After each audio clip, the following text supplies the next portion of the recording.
Olá, gente. Então, só para finalizar o nosso bloco de doenças crônicas não transmissíveis, a gente vai estar falando também um pouco sobre a dislipidemia. A gente não, eu vou estar falando sobre a dislipidemia, né? Então, o conceito básico, né, que dislipidemia, para quem não sabe, é justamente um aumento de lipídios, que é gordura, no plasma sanguíneo, especialmente o colesterol e os triglicerídeos, o que predispõe ao aparecimento de depósitos de placas de gorduras. E o aumento dessas placas está diretamente ligado às doenças cardiovasculares. Então, a dislipidemia, segundo o conceito, é justamente quando se tem uma alteração na qualidade e na quantidade de gorduras no sangue. E essa qualidade, porque a gente sabe que tem gorduras boas e gorduras ruins, colesterol bom e colesterol ruim. A qualidade e a quantidade desse tipo de gordura específico, ele pode trazer algumas complicações no organismo. E quando fala aqui que está diretamente ligado a algumas doenças, uma das principais, mais comum no processo da dislipidemia, é a aterosclerose, que a gente vai estar falando mais posteriormente. Mas a aterosclerose é justamente uma doença inflamatória, né? Em que ela é crônica, a gente já sabe que se é crônica não tem cura, né? E é sistêmica, quer dizer que acomete um sistema, né? Não é centralizada em um vaso. Ela está espalhada por vários locais. E progressiva significa que ela não regride, ela vai só crescendo, com acúmulo de placas de gorduras que contém partículas de lipoproteínas, intra e extracelular e macrófagos. A gente vai ver posteriormente o que seria e como se forma o processo da aterosclerose. Mas vamos dar uma introdução leve a respeito dos lipídios, né? Nós já tivemos uma aula que falava sobre isso, o lipídio dietético, que é conhecido vulgarmente como a gordura. Então, os lipídios circulantes são justamente uma molécula que está presente nos tecidos corporais, que advém da nutrição, que advém da alimentação, né? E desempenham várias funções biológicas importantes no nosso organismo. Também tem algumas gorduras, como por exemplo o colesterol, que vem tanto da fonte externa, que é a alimentação, como do meio endógeno, né? Que é o exógeno e o endógeno. O meio endógeno que o nosso corpo também produz, mas não produz o suficiente, nós precisamos também da fonte externa.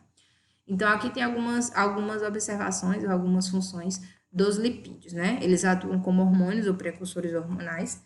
Então, tem alguns hormônios que eles só vão ser fabricados ou estimulados a exercitarem, a saírem do seu ponto de ação para determinado local, se algumas gorduras elas estimularem essa manifestação, né?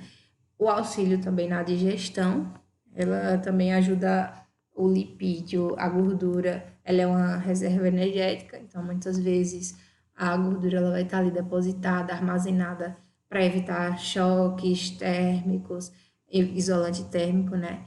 E algumas fontes de energia quando a gente tem uma diminuição de outras fontes nutricionais, como por exemplo o carboidrato. Também tem como função componente funcional e estrutural das membranas biológicas. Então, as nossas células, elas possuem as membranas conhecidas como a bicamada lipídica, ou seja, tem duas camadas de lipídio, de gorduras, que vai justamente facilitar o andamento dessa célula, os elementos que essa célula vai estar fagocitando, vai estar ingerindo para dar energia ao funcionamento à sua vida. E também, como eu já falei, ela serve como isolante térmico. Então, os lipídios, que são biologicamente relevantes para vocês entenderem, né? Os fosfolipídios, o colesterol, triglicerídeos e os ácidos graxos. São moléculas que elas se juntam ou que elas atuam no organismo para justamente, individualmente ou em conjunto, trabalharem por algumas funções. Então, elas são peças fundamentais na estrutura celular, como vocês podem ver aqui a estrutura celular, né, das membranas, ajudando a dar fluidez para as membranas, né? Então, um ponto a ser ressaltado é sobre as lipoproteínas. O que são lipoproteínas? As lipoproteínas são justamente um conjunto de macromoléculas que contém tanto lipídios como moléculas de proteína. E elas funcionam como meio de transporte de gordura no sangue, de lipídio no sangue. Então, a gente sabe que a solubilidade do lipídio, ele não se dá com água, né? Quando você bota um copo de água com óleo, a gente sabe que o óleo e a água, eles não se misturam. né? Então, para que o lipídio ele possa andar no sistema aquoso, que é o sistema sanguíneo, né? Ele precisa ter uma ajuda para que ele consiga se misturar e chegar no seu ponto final. E as lipoproteínas são justamente essas macromoléculas que funcionam como meio de transporte para que o lipídio ele possa andar no sangue, né? Possa circular, vamos supor. Então, pela definição aqui, são estruturas micelares responsáveis pelo transporte e distribuição dos lipídios, né? Então, aqui vocês podem ver uma molécula de lipoproteína, tem os lipídios que estão ligados a ela, né? O colesterol, o fosfolipídio, o triglicerídeo, e essa lipoproteína, ela vai justamente ajudar a transportar essas gorduras na corrente sanguínea. Então, aqui a gente tem alguns tipos de lipoproteínas, né? Que tem o quilomicro, que está abreviado aqui para quilo, e esse quilomicro é justamente uma lipoproteína que ela tem uma porcentagem dos tipos de gordura. O quilomicro tem colesterol, tem triglicerídeos, tem fosfolipídios e tem proteína, né? Que é justamente ela que vai dar o up para que esses lipídios eles possam se movimentar na corrente sanguínea. O que acontece é que cada uma dessas lipoproteínas elas chega em um determinado local para serem metabolizadas. Esse local se chama o fígado. Então, o fígado, ele sintetiza, ou seja, ele quebra, oxida esse quilomicro, usa a gordura que chega lá para determinadas funções. O colesterol é um precursor de hormônios sexuais. Então, eu peguei o pedacinho desse colesterol que estava no quilomicro, joguei lá para o local onde se produz hormônios sexuais, que são justamente as gônadas sexuais que nós temos, né? Certo. Depois, o que sobra do quilomicro é também metabolizado no fígado e ele forma uma lipoproteína remanescente, que significa uma outra lipoproteína que foi formada dos restos da primeira, conhecida como a VLDL. O que vai mudar de uma para outra é justamente a sua densidade e a sua composição. Vocês podem ver que desde o quilo até o HDL, a quantidade de proteína, de fosfolipídios, elas mudam bastante. E aqui a gente tem a questão da densidade também dessas lipoproteínas. O HDL, ela é a molécula mais densa de gordura, né? E vocês podem também observar a sua composição. Então, todas elas passam por um processo de metabolização para que eles possam agir no organismo. O LDL e o HDL são conhecidos como os colesteróis bons e ruins, né? Então, o LDL ele tem uma determinada função, que é justamente transportar o colesterol, mas muitas vezes ele faz a sua função de maneira errada e acaba jogando o colesterol em qualquer parte e vai embora. E o HDL faz justamente o trabalho de limpeza do LDL. Ele ajuda a limpar os colesteróis que ficaram espalhados na corrente sanguínea e jogar de volta para o fígado para ser metabolizado e eliminado do corpo.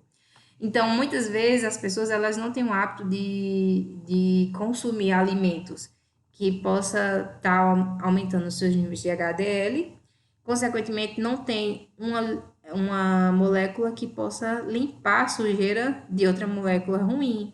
E essa molécula ela advém de alimentos que não são saudáveis, que a gente bem sabe. Industrializados, gordurosos, frituras, entre outros. Então, é importante que os níveis de LDL e HDL eles estejam adequados. Não é porque ele é um colesterol ruim que ele deve ser eliminado, não, porque ele tem uma função no nosso organismo. Mas o excesso dele vai trazer alguns malefícios. Gente, se vocês não entenderam sobre as lipoproteínas, tenta voltar um pouco o vídeo, assistir de novo, ou vocês podem também me procurar para que eu possa tirar algumas dúvidas. Então, a classificação etiológica dessas lipoproteínas.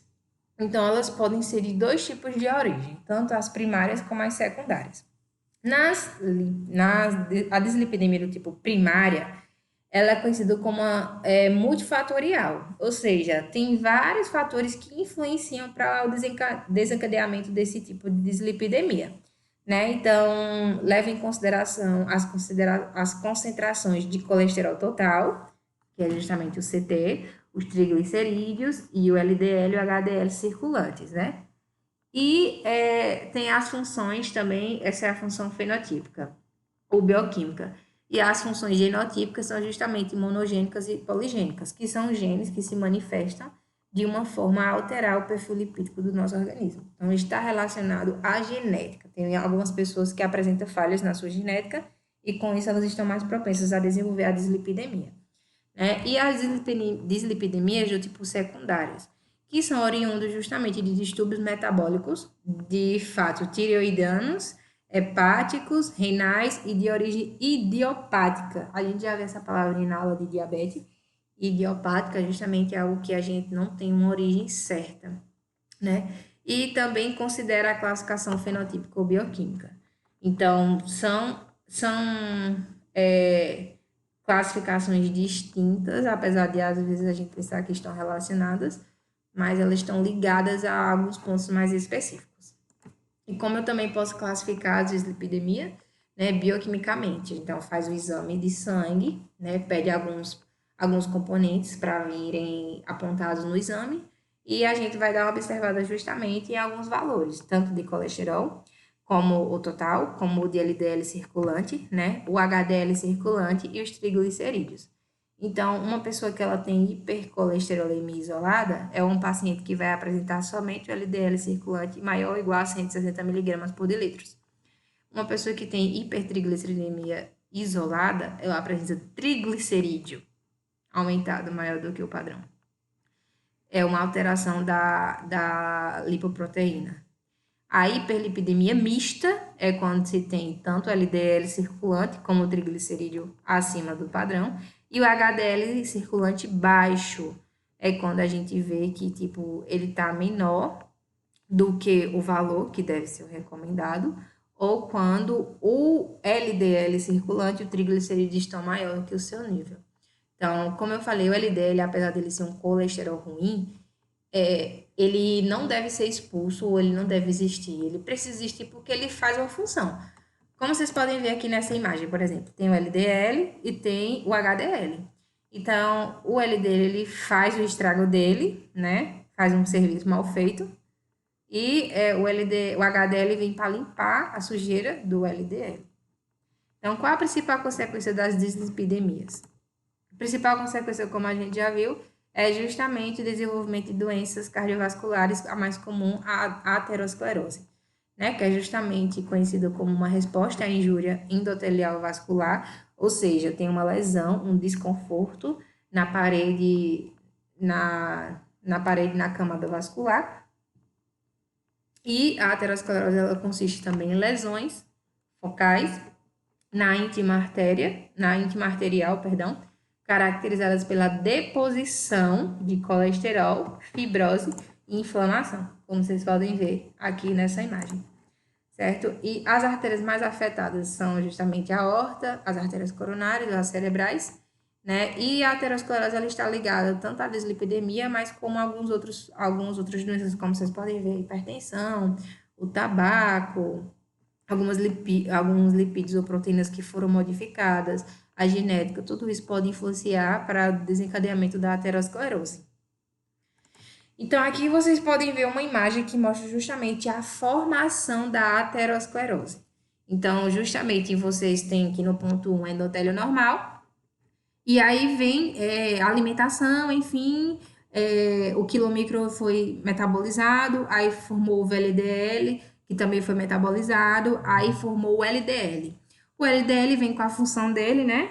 Com a sua composição de triglicerídeo, de proteína, de fosfolipídio, de colesterol, e aí ele vai circulando até chegar a um ponto em que ele larga os componentes dele, né? E esses componentes eles acabam atravessando as paredes, né, o endotélio e atingem a camada subendotelial, que é a segunda camada, né? E nesse caso, a porção lipídica, a gordura, por exemplo, o colesterol e a proteína, elas promovem uma oxidação. Então vai ocorrer uma reação nesse subendotélio, né?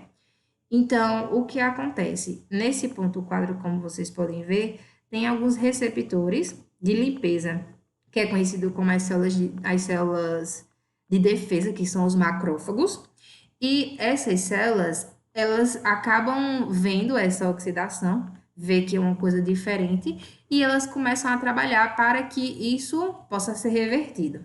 Só que acontece é que elas não conseguem fazer o trabalho de limpeza, elas não conseguem tirar essa molécula que foi acrescentada no subendotélio.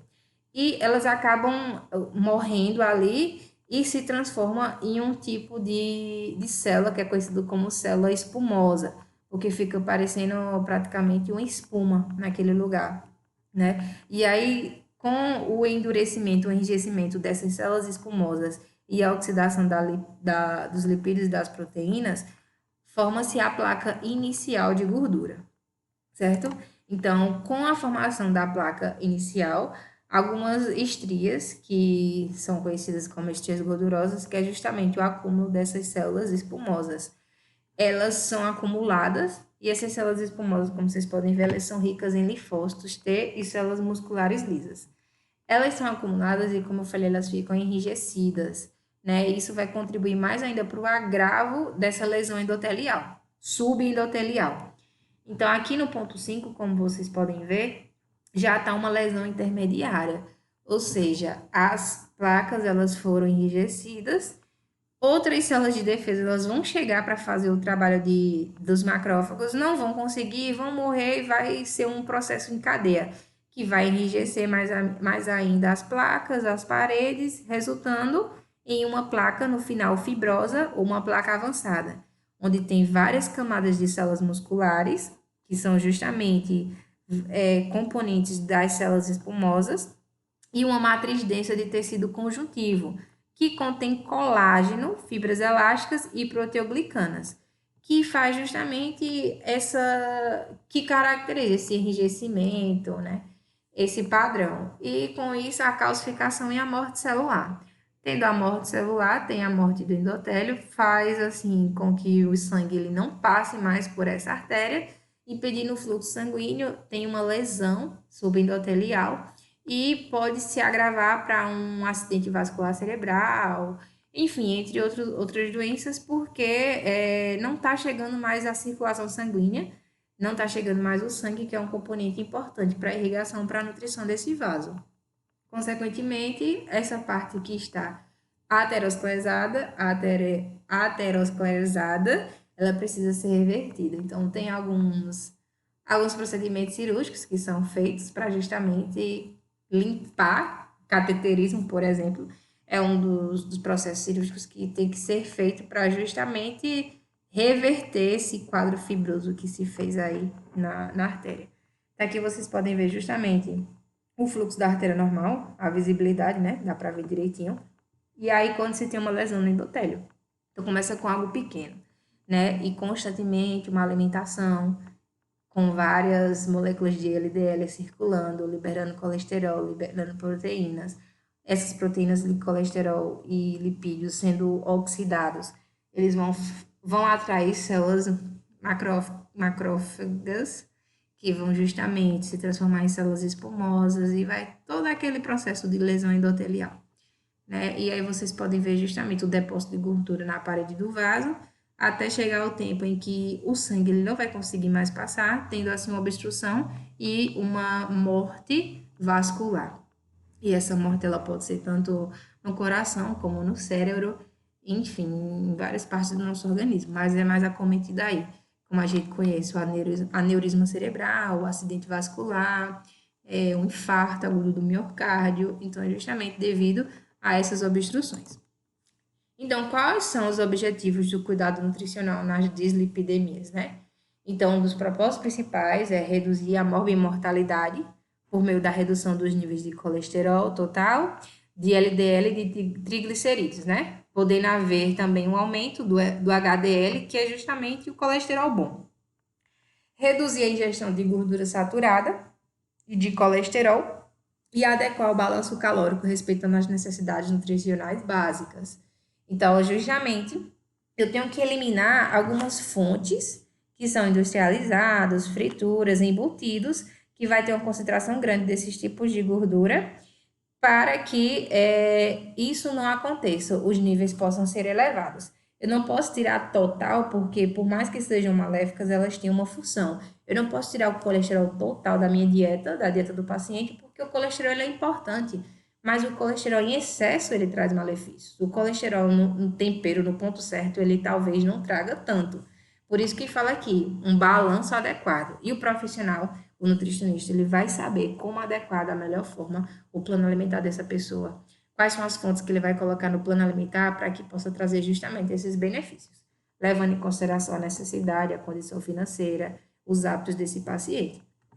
Justamente também os objetivos da nutrição é diminuir fatores de risco que são modificáveis pela dieta, ou seja, são alguns pontos que é justamente a alimentação inadequada traz, mas que também, se tirar, ela pode ser revertida, né? E auxilia também na prevenção de complicações, como auxiliar na prevenção, perdão, de complicações de outras doenças, melhorar a qualidade da alimentação dos pacientes e tratar a dislipidemia e as complicações como um todo. Então, esses são os objetivos do cuidado nutricional. Quando se tem um contato com o paciente, a gente vai ter a consulta, o contato com ele é conhecido como anamnese.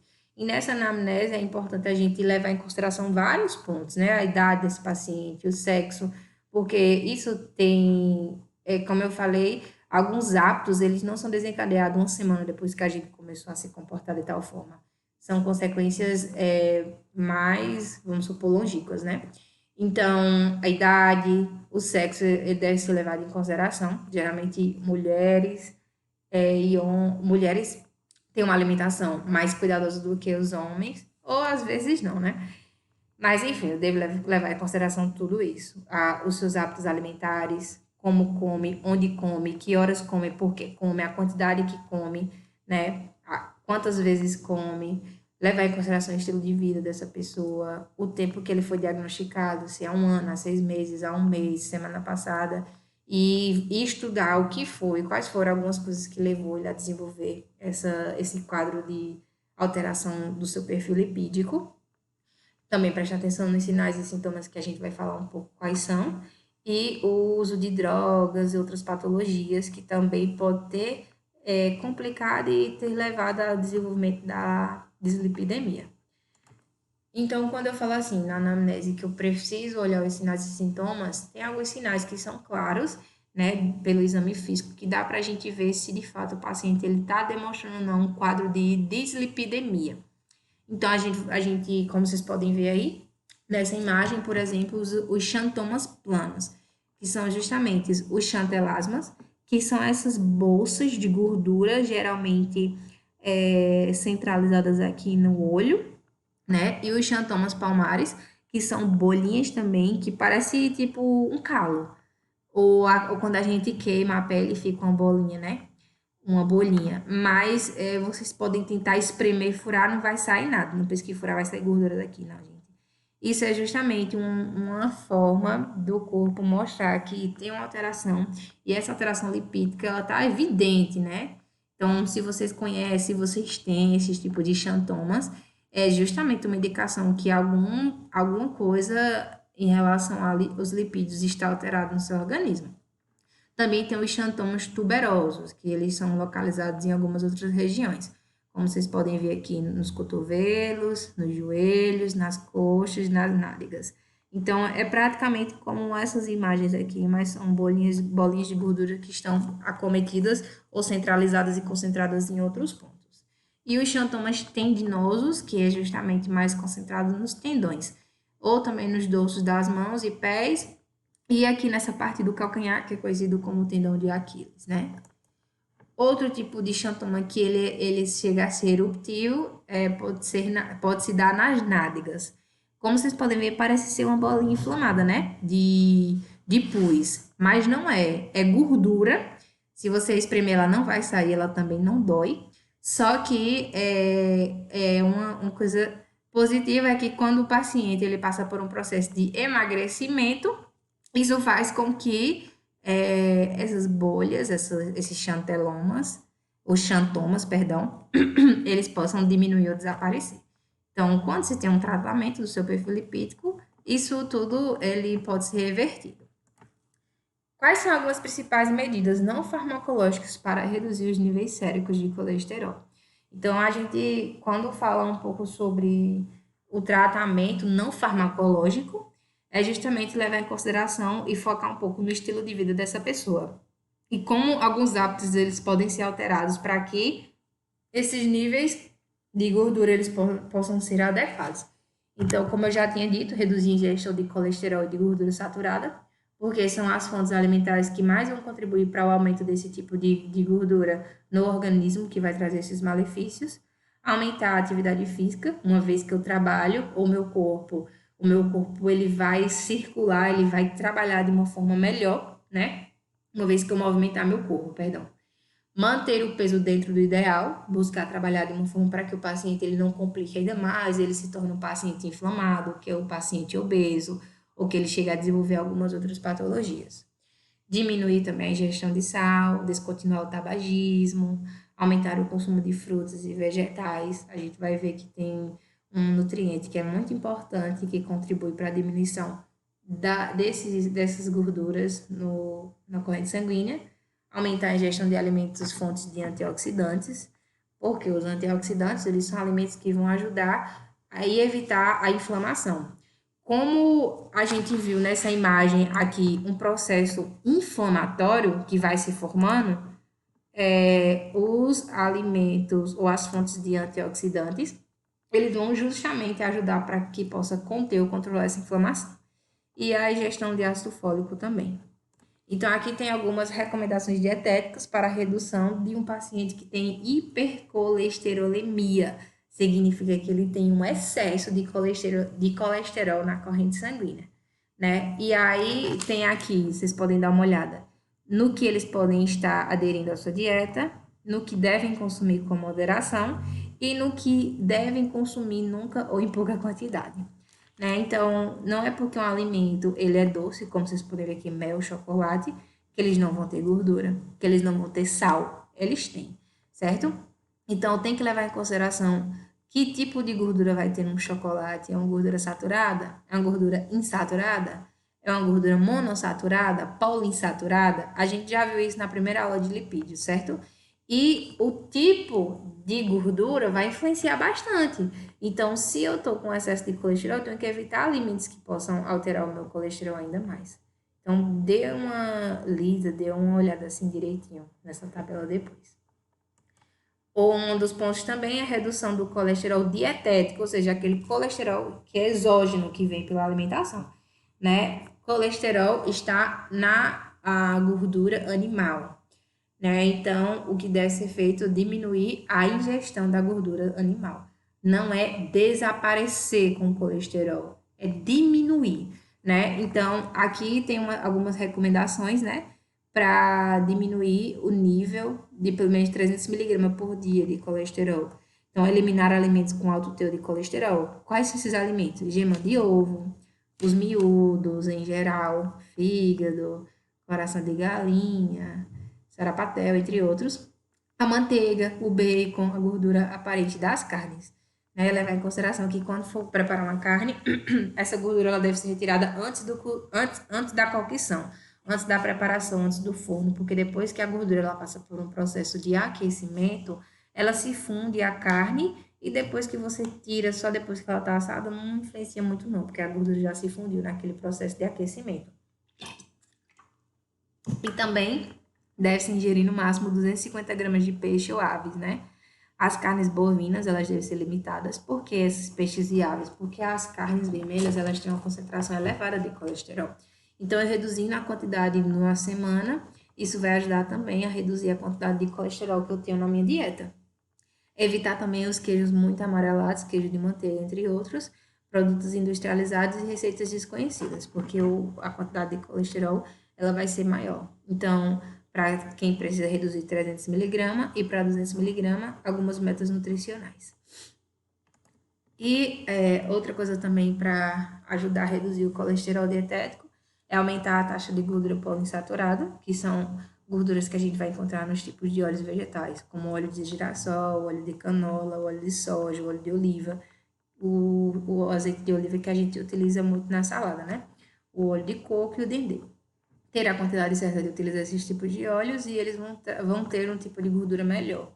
Aumentar também o teor de fibras, né? Então, as fibras, elas ajudam a arrastar os sais biliares, né? E o colesterol que está ali na corrente sanguínea. E uma vez que esse colesterol ele sai de lá, não precisa se acumular, ocorrendo um processo inflamatório.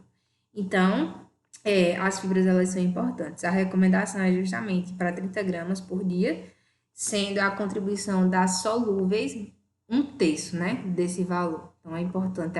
As fibras solúveis, elas vão ter uma capacidade de agir melhor nesse processo inflamatório.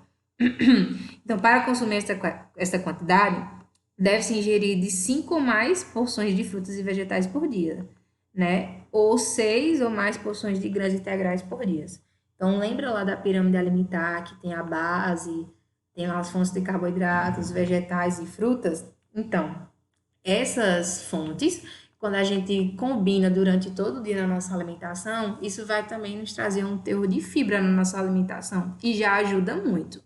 Mas aquele paciente que tem esse perfil lipídico, essa dislipidemia, ela deve levar um olhar melhor para essas fontes, né? Enxergar e fazer com que essas fontes elas possam lhe trazer maior benefício. Aumentar também o consumo de esteroides, né? O fitoesterol é um tipo de esteroide que são justamente benéficos ao tratamento de quem tem o colesterol elevado. Por quê? Esses fitoesteróis são moléculas que eles competem pela absorção de colesterol. Ou seja, o colesterol no organismo, ele tem um local para ele se ligar, né? Que então, são os sítios de ligação. O fitoesterol é uma molécula que é semelhante ao colesterol e ela se liga ou ela vai ou entra no lugar que era para o colesterol entrar. Resultado, o colesterol, ele vê que não tem onde ele entrar, ele vai embora, né? E ele indo embora, ele precisa ser eliminado. Ele volta para o fígado, lá ele é metabolizado e depois é eliminado por forma das fezes.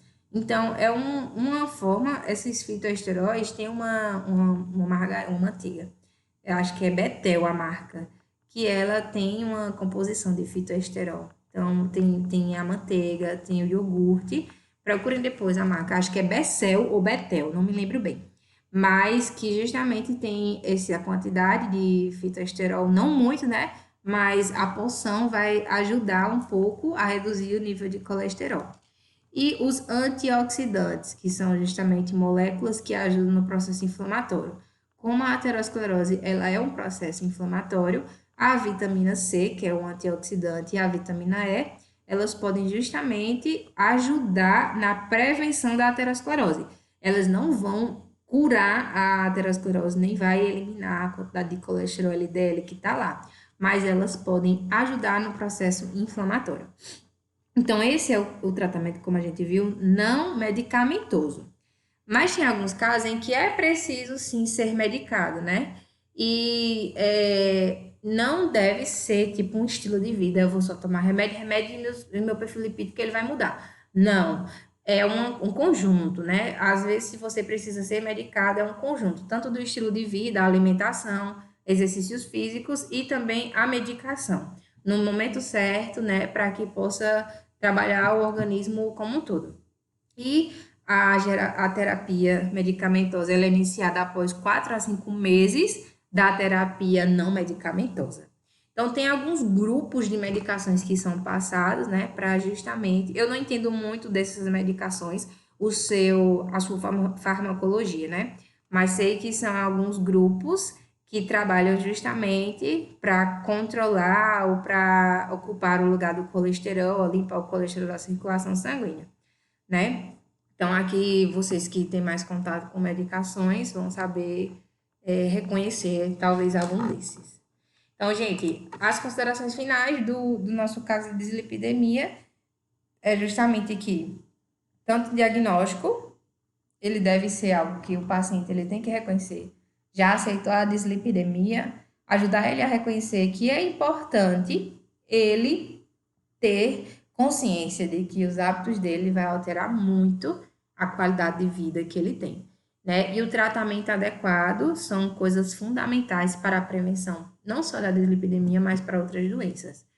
E também o diagnóstico, quando ele é realizado, os pacientes eles têm que ser informados, né, da gravidade do problema. E não só jogar informação, deve orientar da melhor maneira, sem assustar, para que eles possam saber qual a necessidade de se mudar a vida deles, né? De mudar tudo o que eles precisam para se adequar e não complicar ainda mais a doença, né? E essa recomendação é justamente ajudar ele a reconhecer qual é a dieta que ele deve seguir, né? Dizer o que é que tem gordura saturada, quais são as fontes que devem ser reduzidas para reduzir o colesterol dietético, a redução do peso corporal, incentivar a prática regular de exercícios físicos e eliminar alguns pontos, como o álcool, como o tabaco, que pode agravar esse quadro inflamatório, né? E pode lhe juntar com o colesterol e trazer ainda mais prejuízo. E quando então, estas ações elas não tiverem sucesso, aí sim a terapia medicamentosa ela é recomendada. Porque a gente tem que trabalhar ao máximo para a medicação não possa ser aceita. Porque, de uma certa forma, o paciente ele fica dependente. Se é um paciente da atenção básica, é um paciente que fica ligado ao sistema público de saúde, isso faz o quê? Com que tem que haver alguns investimentos na área de saúde pública para que possa manter a medicação para essas pessoas, né? Isso faz com que todo o país, todo o mundo economicamente trabalhe para reverter um quadro de saúde pública, como a dislipidemia, como a pressão alta, como a diabetes, como a obesidade. Então, tentar ao máximo a orientação do profissional de saúde, a atuação do nutricionista, do enfermeiro, do médico na unidade básica ou nos hospitais, é justamente para tentar ao máximo reduzir essas patologias que vêm tomando ou que vêm tendo um impacto grande na saúde pública do mundo, do país, principalmente o Brasil, né? Onde a gente vê que é um país pobre em cultura, em conhecimento, e é um país subdesenvolvido.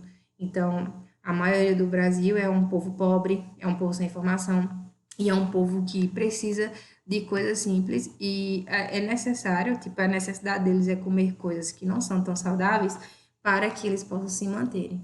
Mas a gente deve levar sempre esse pensamento às pessoas, né? De que comer saudável não é comer caro. A gente pode muito bem comer barato com coisas simples. Então é isso, gente. Eu espero que vocês tenham entendido um pouco a respeito da dislipidemia. Se houver algo que vocês não tiverem entendido, como eu já falei, volta o vídeo e tenta entender novamente. Caso não, vocês podem me procurar, que eu estou aberta para tirar dúvidas. Então é isso, tchau, tchau.